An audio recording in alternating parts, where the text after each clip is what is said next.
Hi hello Angel വോയിസിലേക്ക് സ്വാഗതം. നിങ്ങളുടെ person ഇന്നലെ നിങ്ങളെക്കുറിച്ച് എന്താണ് ചിന്തിച്ചതെന്ന് നോക്കാം. ഇന്നലെ രാത്രി നൈറ്റ് തോട്ടാണ്. Please kid me mother universe. Please kid me mother universe. Night thought എന്തായിരുന്നു? Please kid me mother universe. യൂണിവേഴ്സിൻ്റെ അത് ശക്തമേറിയ എനർജിയിൽ ചോദിക്കുന്നു, എന്തായിരുന്നു നൈറ്റ് തോട്ട്?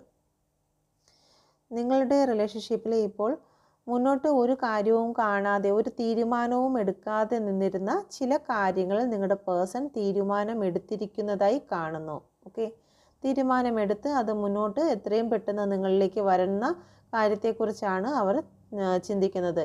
ഇതുവരെ ഒരു ആക്ഷനും നിങ്ങളുടെ റിലേഷൻഷിപ്പിൽ എടുത്തിരുന്നില്ല എങ്കിൽ അവർ ഇപ്പോൾ ആ ഒരു തീരുമാനം ഇന്നലെ രാത്രിയോടുകൂടി അവർ അത് തീരുമാനിച്ചിരിക്കുന്നു എന്നുള്ള ഒരു എനർജിയാണ് ഇവിടെ കാണുന്നത്. Please kid me mother universe. എന്ത് തീരുമാനമാണ് എൻ്റെ വ്യൂസിനെ കുറിച്ച് എടുത്തിരിക്കുന്നത്? എല്ലാവർക്കും റെസനേറ്റ് ആകത്തില്ല. റെസനേറ്റ് ആകുന്നവർ മാത്രം എടുക്കുക, ഇല്ലാത്തവർ വിട്ടുകളയുക.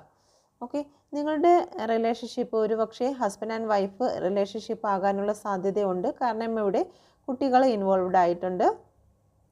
നിങ്ങളുടെ ഇടയിൽ സ്നേഹത്തെക്കുറിച്ചും അല്ലെങ്കിൽ ചില രഹസ്യങ്ങളെക്കുറിച്ചും ഇവിടെ ഒരു കപ്പ് കാണാം.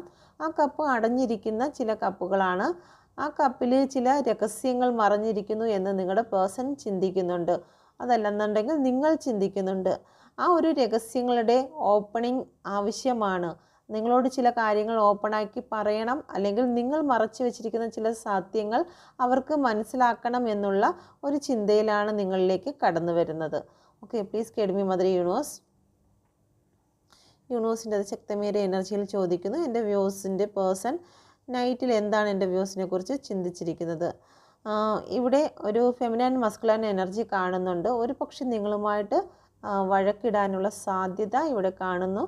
അതുകൊണ്ട് തന്നെ മുന്നേക്കൂട്ടി ഞാൻ പറയുന്നു, നിങ്ങളുടെ വാക്കുകളെ ഒന്ന് കൺട്രോൾ ചെയ്ത് നിൽക്കുക എന്നുള്ളത്. Please kid me mother universe.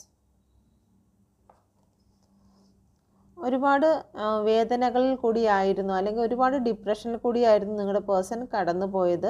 അതിന് കാരണം നിങ്ങൾ എങ്ങനെ ഫേസ് ചെയ്യും എന്നുള്ള ഒരു തോന്നൽ തന്നെയാണ് ഇവിടെ ഉള്ളത്.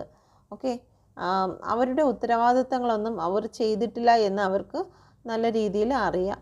അതുകൊണ്ട് തന്നെ അവരുടെ ഉത്തരവാദിത്തങ്ങളിലേക്ക് കടന്നു വരണമെന്നും വീണ്ടും നിങ്ങളിലേക്ക് കടന്നു വന്ന ഒരു റീയൂണിയൻ വേണമെന്നും അവർ ആഗ്രഹിക്കുന്നു.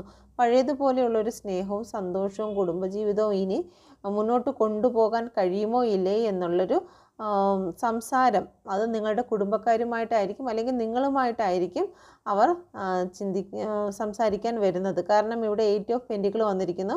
നിങ്ങളുടെ റിലേഷൻഷിപ്പിന് വേണ്ടിയിട്ട് എന്തെങ്കിലും